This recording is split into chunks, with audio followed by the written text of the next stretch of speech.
really anybody just have an ISIS flag in their car? I feel like they Just could. anybody could. I don't know. I'm not that I don't have an anybody ISIS flag would. in my car, I'm so not I'm saying just gonna.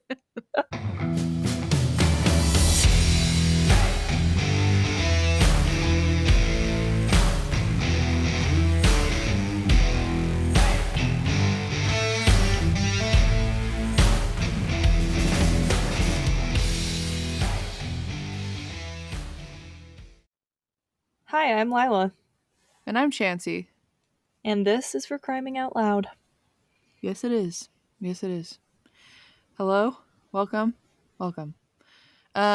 Today, well, it didn't happen today, but today I learned that everybody knows about the terrorist-like attack in New Orleans on New Year's, but I didn't know that there was also a similar, maybe not similar, but another terrorist attack in Germany a few days Yeah, before Christmas.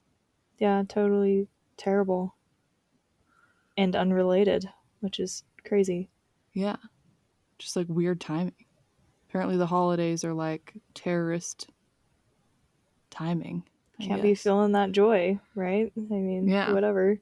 whatever. But But for people that don't know the details of what happened, I'm just going to say a little bit about it because I learned about it and I feel like it's important to like know this kind of stuff.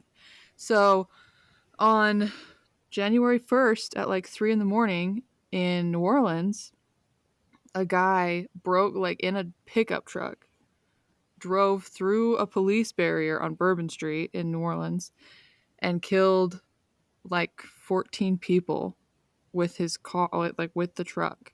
And then he got out and he started shooting at law enforcement, and then law enforcement ended up killing him at the scene. And then it was later found out that he was like a 42-year-old guy from Texas named Shamsuddin Jabbar, and he'd gee, literally rented a pickup truck and to do like, that. yeah, Wow. driven to New Orleans, and he had an ISIS flag, and he'd Oh actually my planted gosh. IEDs in two What? different I didn't know places. that. Yeah, that was the thing that I didn't hear in the news, that he'd planted explosives in two different places around Bourbon Street, and that he had a remote detonator in his truck that he was going to use to detonate them, Holy but he got cow. killed. And then FBI sent in bomb squad or whatever, and they found out that the detonator probably wouldn't have worked anyways, but Oh, his good. intention was to do that. Holy So cow. that's really I, unfortunate. yeah, when I heard about that, because for those of you that have been to New Orleans, and I have not even been in a holiday celebration, but Bourbon Street is wild. Yeah, It I haven't is been, but it really looks bad. crazy. And like it's fun, but there is so many people packed into such a small space and there's a lot going on. And so like when I was like I don't know, I guess my little empathy whatevers went out and I was just like that would be horrifying because you wouldn't be able to go anywhere. Like if there was You'd be somebody driving down stuck. that street, there's not very much room with how many people are always packed into that street, so it would really be awful. So, really sad. But yeah, like you Yeah. mentioned, there was one in Germany at a German Christmas market 3 days before Christmas as well.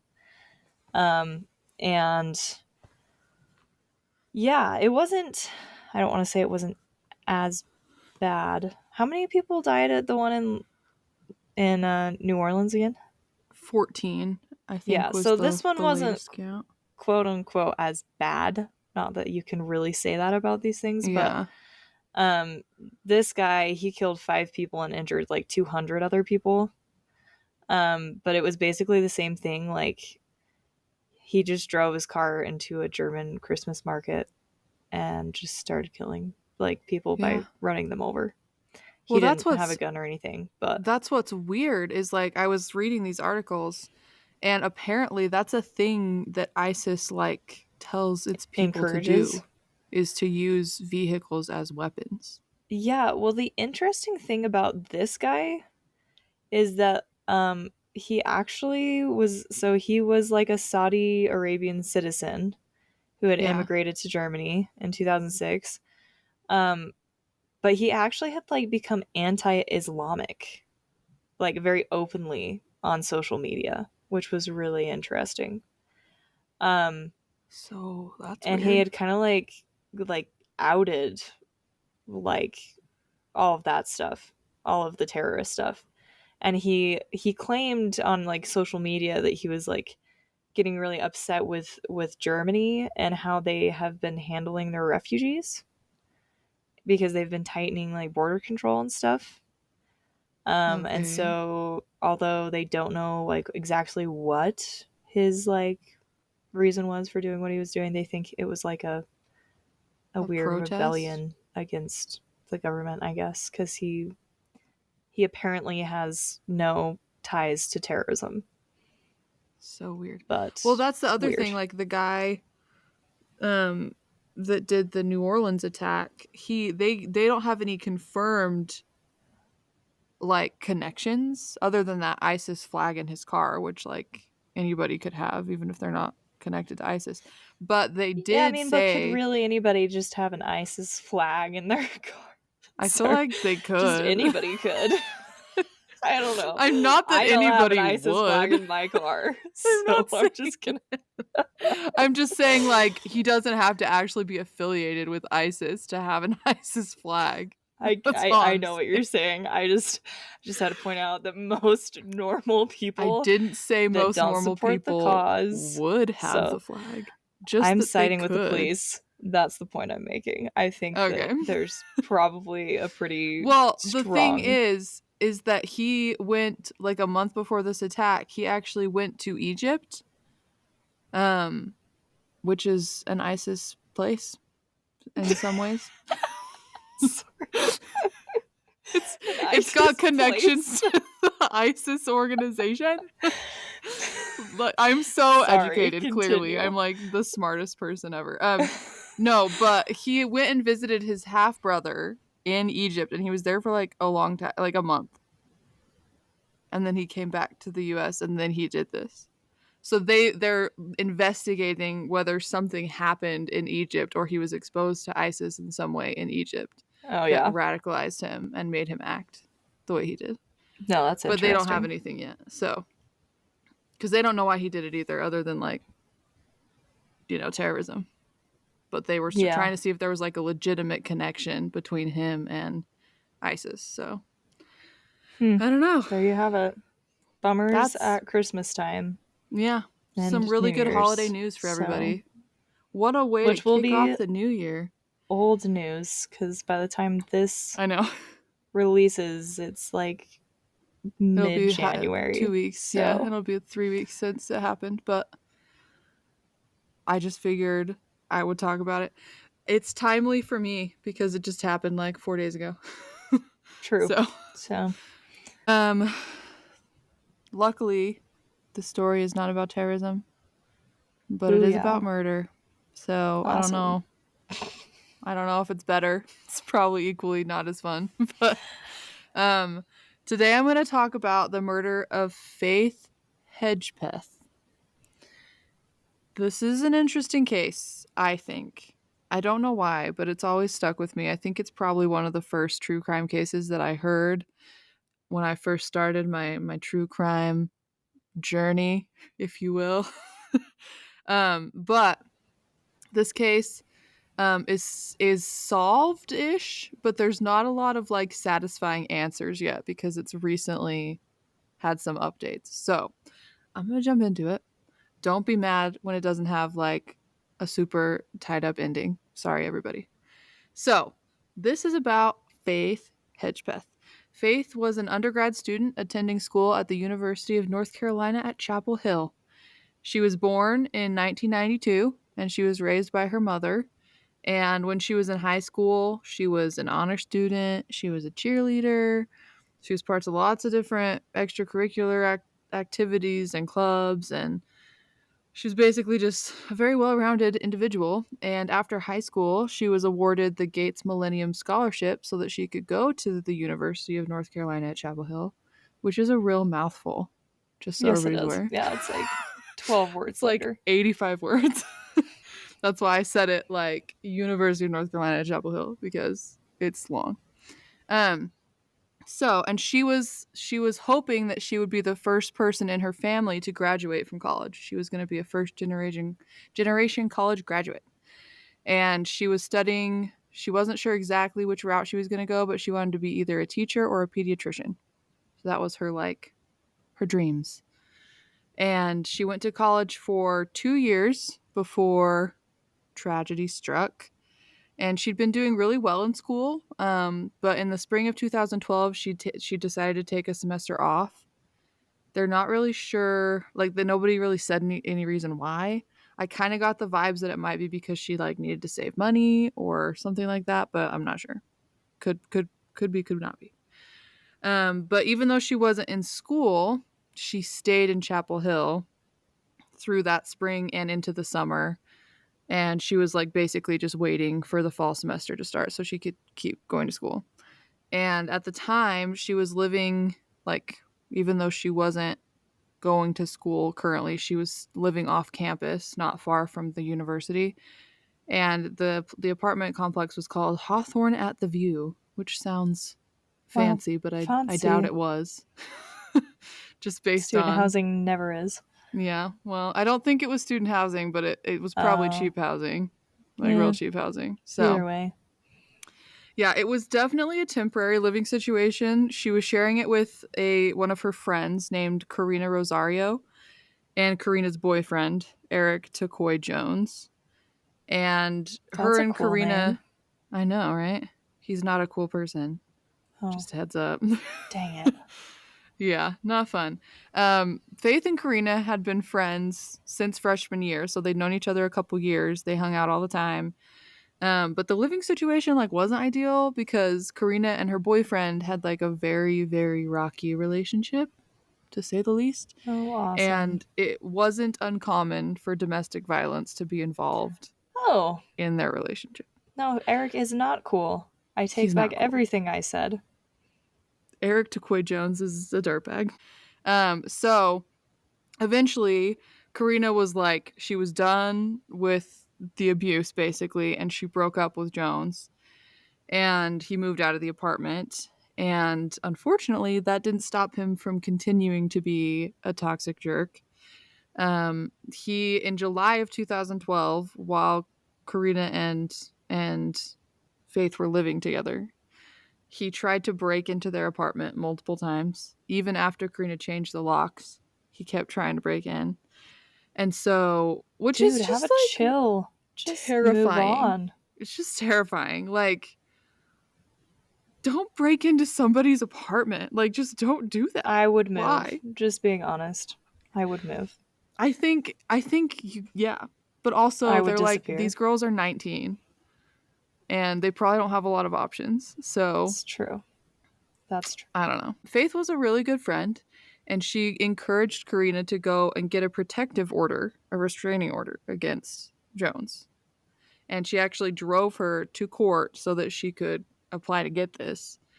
And Jones didn't like Faith because clearly Faith was basically helping Karina like keep him away from her. So he resented Faith's influence over Karina. And during a phone call, he allegedly threatened to kill Faith if he couldn't have Karina back. So How that's does that not even good. follow? Like, It doesn't. why? Like, what Why are is you killing? threatening? What What? is killing your ex-girlfriend's friend gonna accomplish? Like, is it gonna get you what you want? Really? I mean, Like, I guess it's a scare tactic to be I like, think I will that's really kill what it is. people, but Like, like, he's an aggressive okay. dirtbag who's trying to control and scare people into doing what he wants them to do. And he thought maybe if he threatened to kill Faith, Karina would have to go back to him or whatever, but just like obviously not a stable guy. Violent. No. Violent as heck. So, on Thursday, September 6th, 2012, this is like a few months after the whole breakup thing became a real issue. Um, life was just kind of moving along. Faith, she went to a rush party for the Alpha Pi Omega sorority because the Alpha Pi Omega sorority was a Native American sorority and she had Native American heritage. And so she was hoping she could join. And so she got to the rush party around 5:45 p.m. and then she left less than like 2 hours later. She left at like 7:15 to go work on a paper that she had to write, which is weird Okay. because like the semester had just started basically. So she was like in school again. And she met up with Karina and they went to the university library together around 8 p.m. So, just a normal day. They're just A studying, normal doing day. homework. Her and Karina, they stayed at the library for a while. They studied. At one point, I read in one article that Faith like left Karina at the library for a while and then came back around 11:30 and picked her back up. I don't know why or what, like why that's important. It doesn't really come up again, but it was just kind of interesting that she like left her there. And then they Okay. both went back to the apartment and got ready because the night wasn't over for them, man. They were going to go party. They were going to a club and they wanted to have fun. So they got back to their apartment around 12ish, around midnight. And then they went to a club called The Thrill. Ooh, the thrill. Ooh. Yeah. Yeah. It's now closed. But at the time, it was. It is no longer in operation. It So is. any No, of you that are like, I'm gonna go check out the thrill, you don't worry cannot. about it. It's not there. Also, I just have to say, what a time of your life to be 19 and to have like your life threatened and then to be like, that doesn't matter. I'm gonna go party it up at a club. Well, it's just wild because You know it's what I mean? like, Like, yeah, nobody at that age would ever believe that that would ever happen to them. So it's just no. like, and Well, and that's a like thing none of that us people would ever say. believe that. So People, yeah. I mean, garbage people threaten to kill people all the time and don't go through with it. You know what I mean? Like, yeah, like we were talking, it's a scare tactic. Like, this guy knows what he's doing. He's trying to intimidate this girl into getting back with him and to getting her friend to stop messing with their relationship. So, like, I wouldn't have believed him either. I would have been like, you're just a jackwagon who's not getting what he wants. Like, shut up and go away. yeah, That's what, like, exactly. I don't know. And it's just wild. Like, I was looking at it, like, I just outlined her day, right?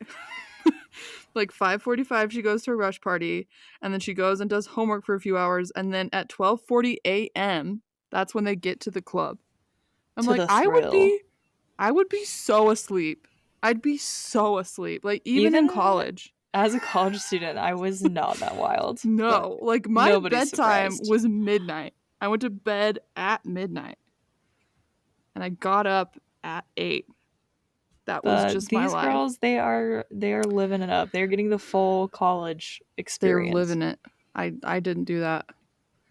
Anyways, this club, The Thrill, it actually admitted people under the age of 21 to just go and dance. So like they didn't serve them alcohol, at least to my knowledge. I don't know. It's possible. They just don't mention it in any of my They research. are shut down now, so So maybe. who knows what they were doing?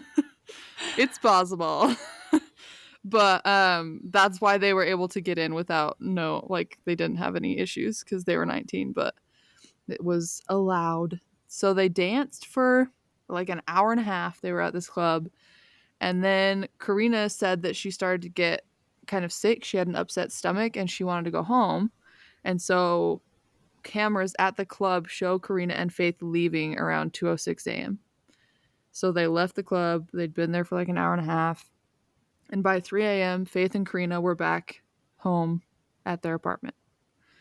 So at this point, like, like police would later find that there was a woman who lived underneath them in the apartment below them, and she heard what she described as 3 like loud thumping noises. She said it sounded like somebody dropped a heavy bag or like furniture was being overturned in the apartment above her. She just like heard Oh, that and then it stopped. okay. Like it So happened 3 not great. times and then it stopped. And that was like right after she said it was around 3 a.m. right after the girls got back to the apartment.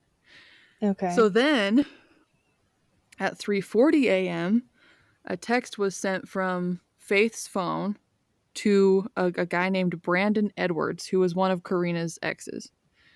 And the text said, quote, "Hey B, can you come over here please? Rosario," that's Karina, "needs you more. Aha. You know, please let her know you care."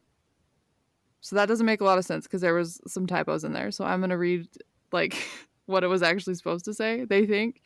Because 3 minutes later, she just sent a single word. You know how you do that when you mess up and you're like, Like, that's oh, actually not what I yeah. meant. This Before word you was could supposed to be edit this word. texts. Yeah. Yeah. Can we just talk for a second about how amazing it is that you can now undo messages like in the first You like 5 can minutes after you send them? literally just It's edit. wonderful. And you Do you know can how edit much my them. like breakups would have been different if that happened to me? Just being honest, there's a few people I not saying it was my shining moment, but I did break up with a few people over text in my earlier dating years. Okay, not towards the end. I learned and grew. Look, you do But what you gotta do. do you know how many times I would have rewritten the text and like edited it if that was an option? I would have like Would have sent been it and great. then I would have been like edit it and then I'd been like delete that and then And then edit it it would again. have been a thing. So For sure. I'm wild. sure it would have been helpful. They did not have that back in 2012, unfortunately. So she sent a text 3 minutes after the first text that just said "than," because what she'd meant for the text to say was this: "Hey B, can you come over here please? Rosario needs you more than you know. Please let her know you care." So that's what it was supposed to say. And so At that came from whose phone? from Faith's phone Okay, at so it did 3:40 come from a.m. Faith's phone. Okay. Yes. There's some question as to whether Faith sent the text, Yeah, well that's what I'm assuming, but I but just it okay. was sent from her phone. And that was the last time her phone was used. That night or that morning, I guess, because it's 3:40 a.m. So at about it was like 30 minutes later, at like 4:15, um, the guy that she texted, Edwards, responded and was like, "Who is this?" Because he didn't have Faith's contact info. Who dis? And What? from there, he never got a reply. What's weird is that around the same time these texts were sent, Karina tried to call Edwards from her phone and he didn't respond. So it's just like weird Hmm. timing. Either her and Faith were like, "You should text this guy and Hee see hee, if he we're wants to get drunk back together." Haha, yeah. in the early It could have been morning one of those hours. things. Or it could be a weird thing where Faith wasn't with her phone and Karina was texting from Faith's phone and trying to like get back with this guy. I don't know. Yeah, We never know. possible. It's not something that we get to know about. We'll talk about why in a minute. But yeah, it's just like a weird timing thing. And then after Karina tried to call Edwards and he didn't respond, she called this other guy named Jordan McRae. He was a soccer player for the university, and he showed up at her apartment at like 4:25 and she left with him. So this is what I mean. Like these people live their lives. It's 4:25 a.m. Like I'm not leaving my apartment ever again at 4:25 a.m. I'm going to No, sleep. that's But like that's just it's like 2 to 3 a.m. Like maybe you didn't go to sleep yet. 5 a.m. maybe you woke up early, but like 4 a.m. is like that hour where there is no possible explanation for you being awake. yeah, like why are you doing that? I don't get it. So I But get it's that. not like it's weird because this guy was like totally down to come pick her up and they didn't really hang out. Like he picked her up and then he dropped her off at somebody else's house at 4:30, like 5 minutes later. And she spent the Mm-hmm. rest of the night slash morning there and she didn't get home until like 6 hours later. It's just weird. And on top of that, I'm not trying to be a jerk, but she left Faith sleeping inside. She left the door unlocked and then she just walked away. Like she didn't lock the door behind her. The apartment was open. Seems like a 19-year-old college girl thing to do, to be fair though. I know. I mean, it does, but it's just like Were they were the only ones living in the apartment? at that time, yeah. Yeah, Yep. that's Not the most responsible. And like I did that sometimes in college when I had like 6 roommates. And it was like I didn't know when or if they were home and or if they had keys to get back into the apartment Yes. with them, you know, but if it's just two of Yes. you and she's inside, Just lock maybe it lock the behind you. door after you. I don't Yeah. know. I've lived in apartments too where it's like, because like I went to college in Idaho, and Idaho is like not the most dangerous place to live. So like Actually, like it the was least. this might be the safest place to live. And so there were many times when I left my apartment unlocked and I didn't bother to see, like nobody really cared. It was just always unlocked because people would forget their keys and then you wouldn't have to let them in, and which is still not smart even in the safest places. I mean, nothing bad ever happened, but like it could have because we just left our door open. But like, and that's what these girls were thinking, right? Like, who's going to break into our apartment? Well, it happened. It happened. People. And that's what's sad is like, it probably, I don't even know if it would have prevented anything, honestly, if the door had been locked. But it's just one of those things that's like, I bet if I Come was on. Karina, I'd be upset at myself that I didn't just lock the door, Yeah. you know? Anyways, so Karina's out at 4:25. She leaves the apartment. She goes and hangs out at somebody else's house with an acquaintance of hers. And then at around 10:30 a.m., she wants to come back to her apartment, but she doesn't have a car because she got dropped off. So she calls Faith because Faith would usually like pick her up after stuff like this. And Faith doesn't answer. So she calls a different friend, a friend of her and Faith's, named Marisol Rangel. That's probably wrong. It's probably like Rangel or something, but I don't know. Marisol. And Marisol came and picked her up and took Karina back to her apartment.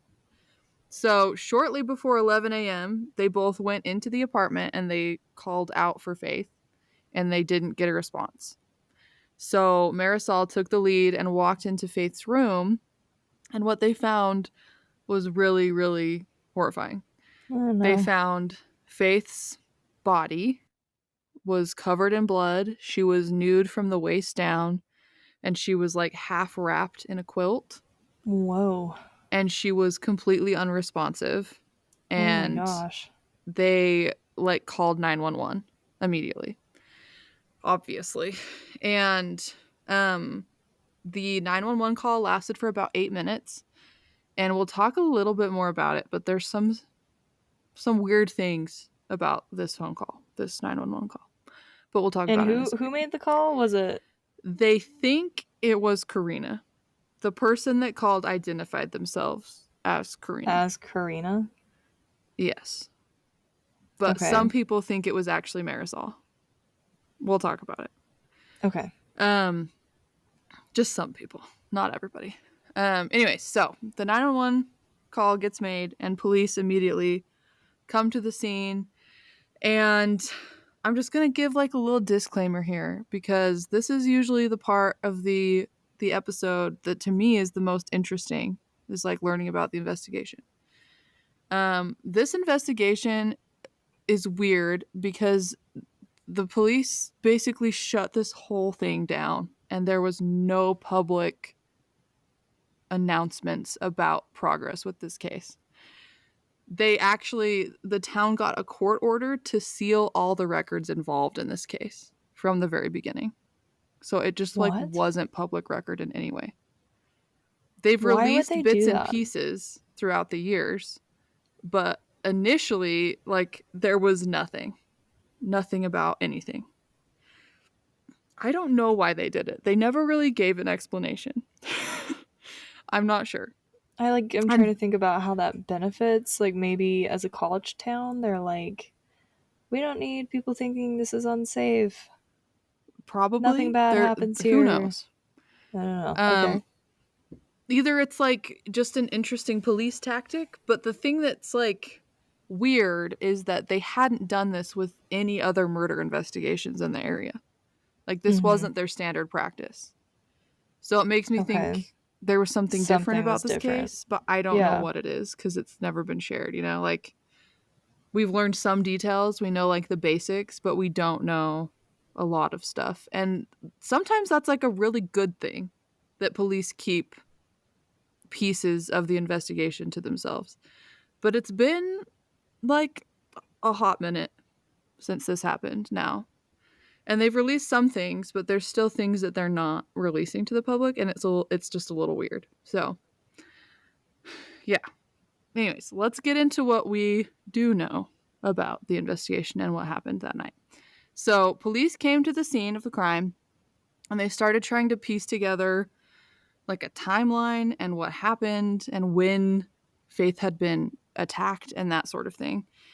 And they figured that it was probably at some point after Karina left the apartment, and that's all they could really tell.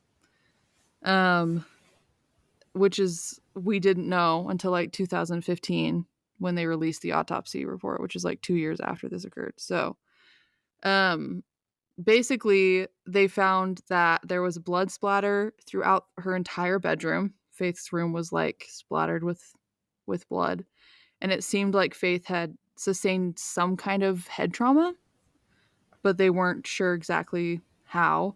But they believed that she'd been killed with, there was an empty bottle of rum that they'd found nearby, and they think that that had been used to kill her. And Okay. later, oh, sorry, did you say something? No, no, I just keep going. Okay, sorry. I just heard like a noise and then I was like, what's happening? Yeah, so later, they would actually find that there had been semen found on her body. So they believed that she had been sexually assaulted as well. Like I said, there's not a lot of details about this, and the autopsy report wasn't released until years after this investigation started. So at the time, people didn't really know the circumstances of her death or what caused her death. So, Okay, all I'm gonna say here is it's really suspicious. Just all of this to me is suspicious, since that's how I've been saying this word today. I just, suspicious. I just don't understand how. What's her name? Karina. Karina. Um, happens to magically be gone for almost like a weirdly specific amount of time. Like Yeah. it's just odd. It's like she's gone for just a few hours, just long enough that her friend gets murdered and then she Yeah. comes home. She's gone for like 6 hours. Like it's just odd, and also like, I mean, it could have been a number of things, but it's like why like right after they get home are there loud thumping sounds that seem ominous? Well, I don't yeah. know. It's just To me, strange. that It's sounds like all kind of seems it's like just something's going on strange. there. Especially like Yeah. a text that doesn't seem like Faith would text. Yeah.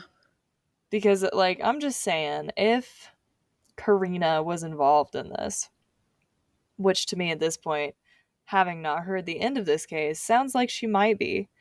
The thing that like gets me is like, isn't that what you would do to try to cover your tracks? Like if she like accidentally like killed her friend and like, or purposely killed her friend, wouldn't you like text from your friend's phone to get a ride to get out of there while you figure what Yeah. else out you're gonna do? I mean, Yes. it seems like that's plausible, but the semen is weird. So That is weird. That's really weird. doesn't get Um there from a female. So no. No, it doesn't. That would be pretty biologically weird. impossible. Yeah, cuz it makes Karina look suspicious, but then you hear about the semen and you're like, "Well, that doesn't make sense at all." Yeah, exactly. So, yeah, it's just a Confusion. little strange. It's just a little strange. Also at the scene, there was a white paper bag that had some words written on it, some not very nice words. Oh, It said, "I'm not stupid, bitch," and then it just said jealous underneath that. And it was written huh? on like a white paper bag from a fast food place called Time Out, which was like right by the club they'd been at that night. Okay. So just like a weird thing. Like That seems they like you're weren't planting evidence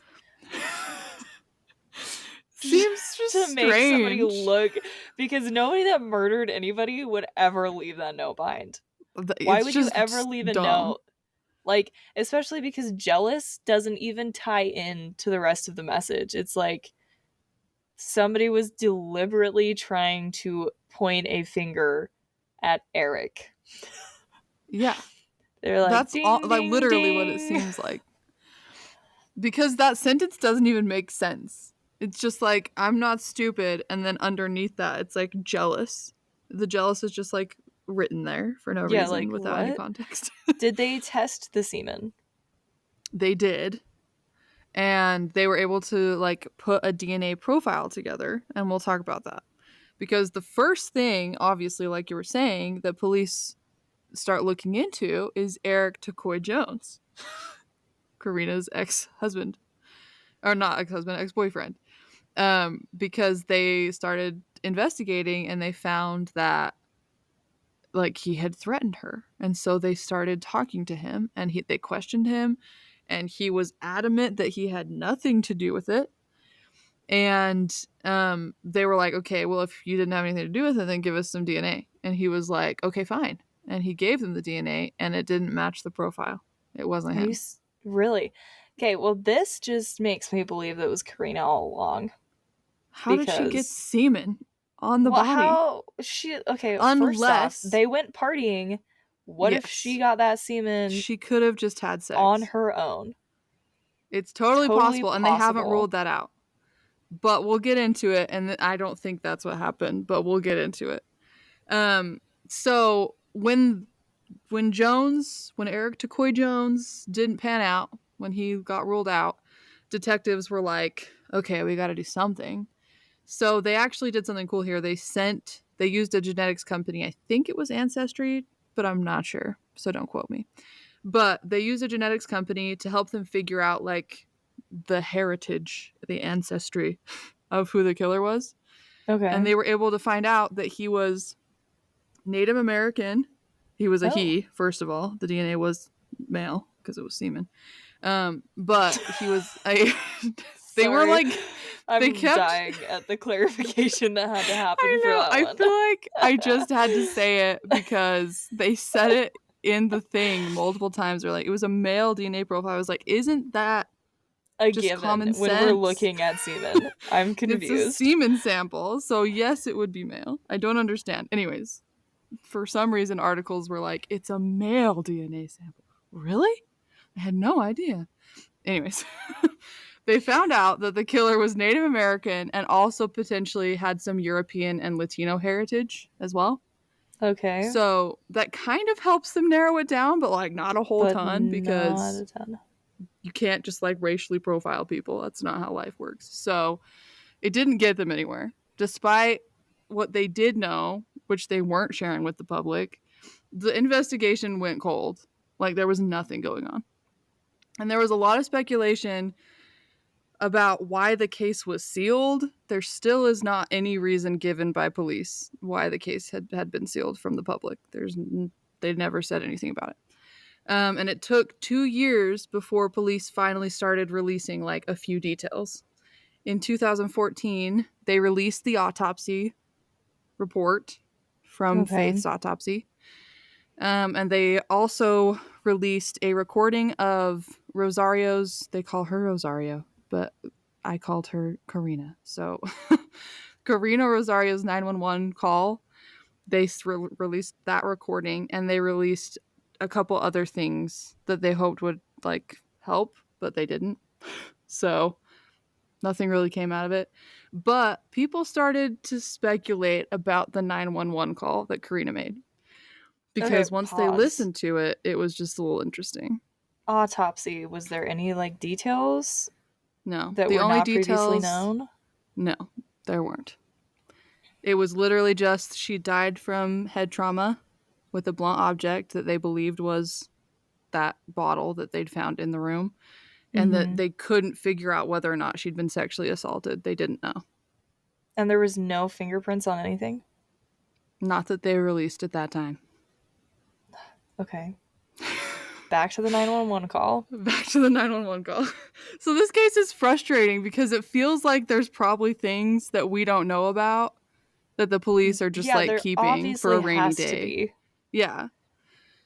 There still is, because this case is not over. So I'm really sorry, because you're going to be frustrated at the end of this. Just prepare yourself now. Anyways. So, if you want, you can go ahead and go listen to the 911 call that Karina made.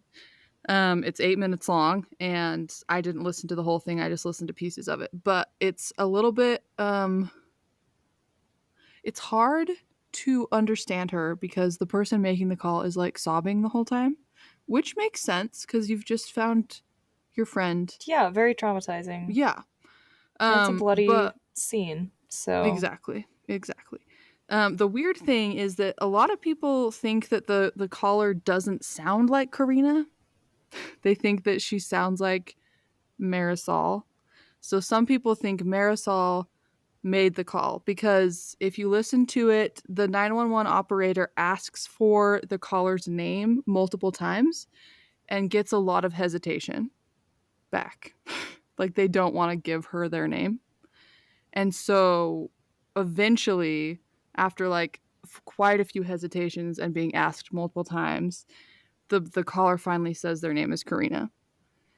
And so some people are which could like, go like both ways. To be yeah, fair, if Karina's making the call and she's guilty, maybe she's trying to be somebody else that's not at the scene, yeah, exactly. or come up with like a lie or some way to distance herself. So like I could Yeah, see it going either way. yeah. There's just like some weird, like, why are you hesitating? Why don't you know your name?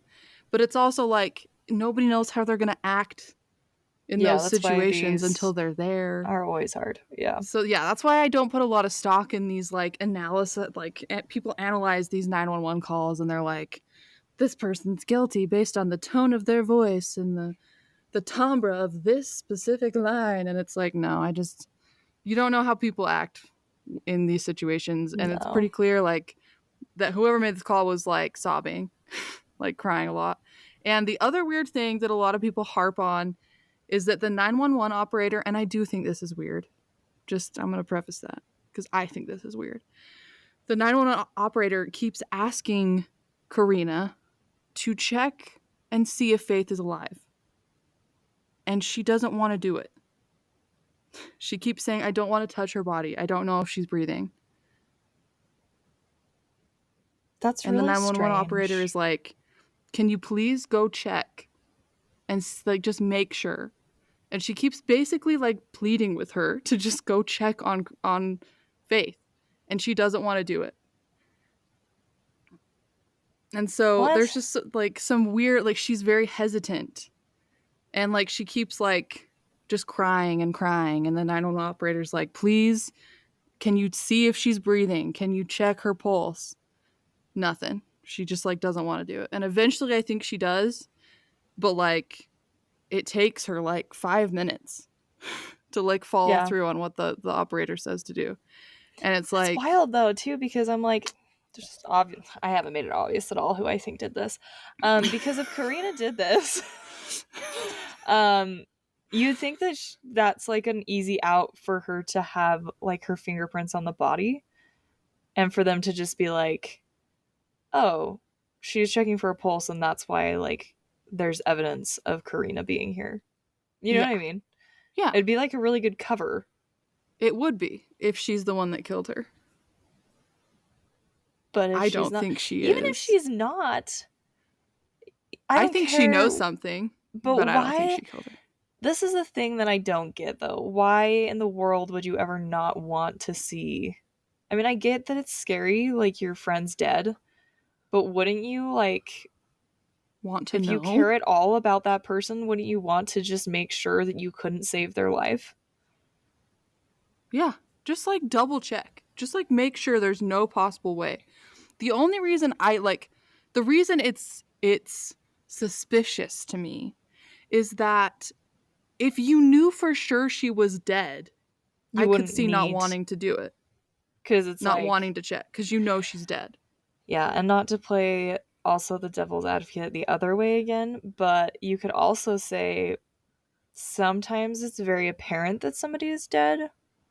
Like, very apparent, Oh, like yeah. their eyes are staring into Oh, yeah. nothing, kind And of, that's totally possible. And if that's the case and like she's really freaked out and traumatized by it, I guess I wouldn't want to touch a dead body either. I get that. But if there was even a smidge of a But it's also chance, like, it's like, if the anyway, dispatcher is telling you to just check her pulse, like, you would do that just to make sure. you would I don't think. know. I would hope so. I hope I would.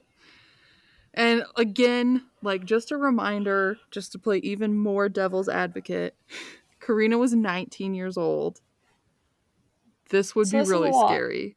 This is a lot for This is a anybody, lot. let alone Yeah. a 19-year-old who is just out partying that night. Like, it's a lot.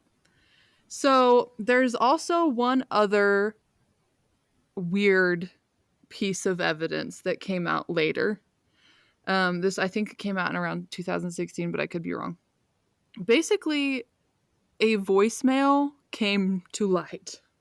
There Okay. was a call placed from Faith's phone. I think it was Faith's phone. Let me just double check really fast.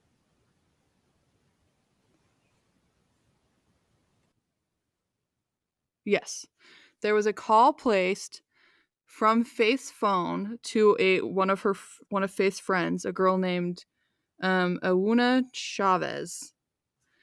And this call basically, like, her friend didn't pick up, and so it was a voicemail that got left on this friend's phone. It was a pocket dial, basically. And at the time, like, this happened the morning of Faith's murder. Like, while they were in the nightclub, this phone call was made. Okay. So at like 1:23 a.m., they're at the nightclub. Faith basically butt dials her friend. I can't say her name. It's Euna, I think. Um, and this voicemail gets left on her friend's phone. Her friend obviously realizes that the voicemail is there. It sounds like, she listens to it, sounds like there's club music in the background, and it's kind of staticky, and it's rubbing, like the microphone is rubbing, so she thinks it's probably in her friend's pocket, and so she deletes the voicemail because she thinks it's just a butt dial, which is what Yeah. I would have done. Right. Why not? And that's kind of where she leaves it. And then in 2016, a forensic audio expert, like, takes this voicemail. They basically track down her phone records, and they basically are able to find this voicemail, and they analyze the voicemail, and they're actually able to, like, find some dialogue. She was talking to somebody. Oh. And so there's a lot of controversy about this voicemail, but it is really weird. So this is just one forensic, like, audio expert's, like, interpretation of this audio. So just keep that in mind. But basically, he said that there are 4 voices. There's 2 male voices and 2 female voices in this voicemail. So the first female says, "Ow, my head. Ow, help me get off." Then the second Whoa. female says, "Do it." What? What? Yeah. And then the first male voice says, "I think she's dying. Do it anyhow." Uh. And then there's some other distorted audio. He thinks at one point the second female threatens the first female, saying, "F you, I'm pissed, I'm gonna kick your face. You're a liar." Blah, blah, blah. And then one of the men says, "I can't believe that you really did it, Rosie." And then the second female voice says, "Go help Eric." So, That yeah, sounds like a murder. it does, right? It sounds like a murder, but it's weird because the timing is weird. Because they were at the nightclub when this happened. And everybody on camera can see Faith leaving. Totally fine. An hour later. So it's just weird. Yeah, that doesn't make sense then. What's even weirder though is that Karina's nickname was Rosie because her last name is Rosario and a lot of people called her by her last name. Well, that's what I was thinking, is that Yeah. that's who that had to have been. And some people think that it was Eric DeCoy Jones who was also part of this call. Like he was there at the club. Yeah, that would make sense, I guess. But I mean, okay, I'm playing out this scenario like if that's what that sounds like, then I'm like, I just can't get around like what video proof did they have? Like she, like on security footage, she's like walking out. Yeah. Her and Karina are seen together walking totally fine at 2:06 a.m. out of the club. And But when did this voicemail happen? it was at 1:32, I think, a.m. So they would have been still at They the would have club. been in the club. But this person that did this whole analysis thinks it's possible that the timestamp was wrong because cell phone signals were glitchy and whatever. He has a bunch of reasons. But the police are standing by the timestamp. They say it's accurate. So I don't know. I don't know. Because if that happened at their apartment, That would make a lot of sense. then everything's solved. Like you Yeah. just got the Need murder to on track down these people. voicemail. Yeah. But if not, but it's like, I don't know. Any conversation out of context could seem really ominous in this yeah. setting too. And they only got bits and pieces of this conversation. Like there was a lot of stuff that they weren't able to recover. So it's like you have to take it with a grain of salt because you don't know the context or what was happening or who was there. But it is really ominous that they were able to pick out these pieces of dialogue from this voicemail. You know, like it's just for sure. not great. But it's hard with the timestamp being with them at the club because she couldn't have died there because she walked out. So it's strange. And it's like, if the timestamp could actually be wrong, like if it's inaccurate, then this is really damning evidence, like against people, against Karina. But otherwise, I don't know.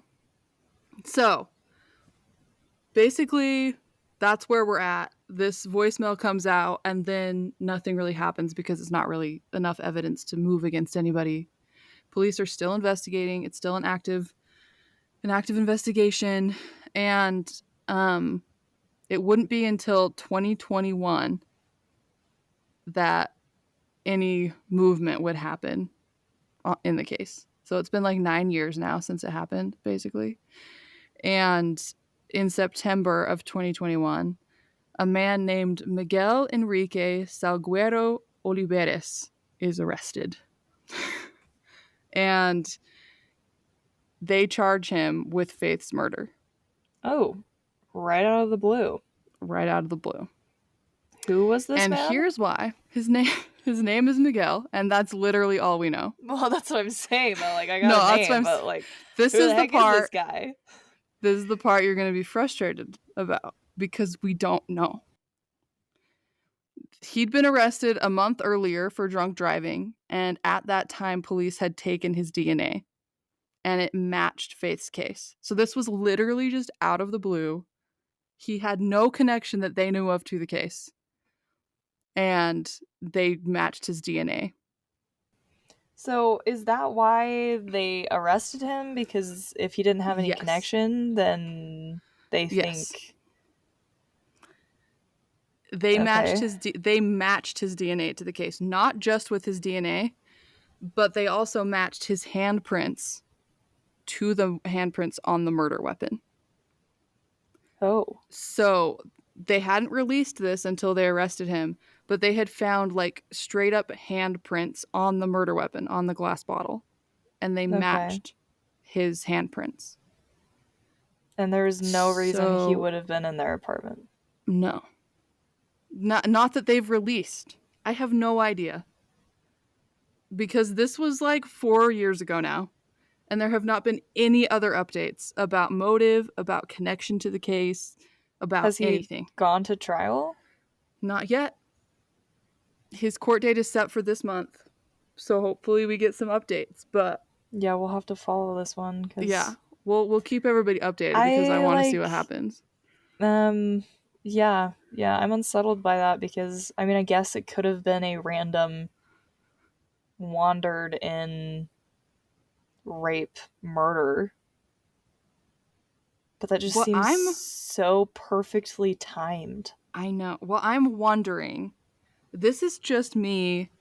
Like, this is so far out of being fact. This is my opinion. But I think maybe one of the reasons why they're not releasing any information about this guy and how he's connected to the case and how he knows the victim is because there may be other people involved. And they're not wanting to like publicize that. Does that make sense? Yeah, maybe. Because they don't want to spook people. But Do you know what I how do you mean? even get anybody involved in this? Well, from that voicemail, So he it would have been sounds one of the like male that's just my theory. characters in There were the. two men there. One of but Hmm. neither of them were ever identified. People thought that it was maybe Jones, the ex-boyfriend, but they don't know. And it's possible that this Miguel person is connected to Karina or somebody else that's involved in Faith's murder, and they're just trying to keep as much information as they can to not spook them. You know what I mean? Like maybe they're like, if they think that just Miguel is involved, this person thinks they might get off. You know what I mean? Yeah, well, that That's makes just my sense. theory. Because you'd have to believe at this point, I mean, unless the police are just straight up incapable of doing their job, which it doesn't seem like they are. Like, you'd have to believe that they interviewed a bunch of people surrounding Faith. And Yeah, that if there was, like, issues between Faith and Karina, that they would have heard about it. they probably would have. But they probably But wouldn't have maybe released they're it. not releasing it. Right. Yeah. It's even possible that this guy, Miguel, he's got a really long name, so I'm just going to call him Miguel. It's possible that he was even, like, came up in their investigation at some point, but they aren't releasing that information. They've never named him as a suspect in the investigation up until his arrest. So I don't know. It kind of seems like it was out of the Interesting. blue, but it's also possible that this drunk driving thing was just like a really great opportunity to get this guy's DNA. I don't know. Like maybe he Yeah. was always on their radar. Who knows? Who knows? Wow. Anyways, Yeah, another and it weird, another, seems like random that they would take his DNA and then test it against the DNA in this case, yeah, unless they like had suspicions. That's exactly. really random. So I think that they probably were like, oh, this guy just got arrested and he came up in our case. We should test his DNA against her case. The other weird thing is that his lawyers, Miguel's lawyers, they've been basically arguing against the use of his DNA. They're saying that his DNA was illegally taken. It's not standard practice to take DNA from somebody for drunk driving. Yeah, it's not. So they're fighting against it.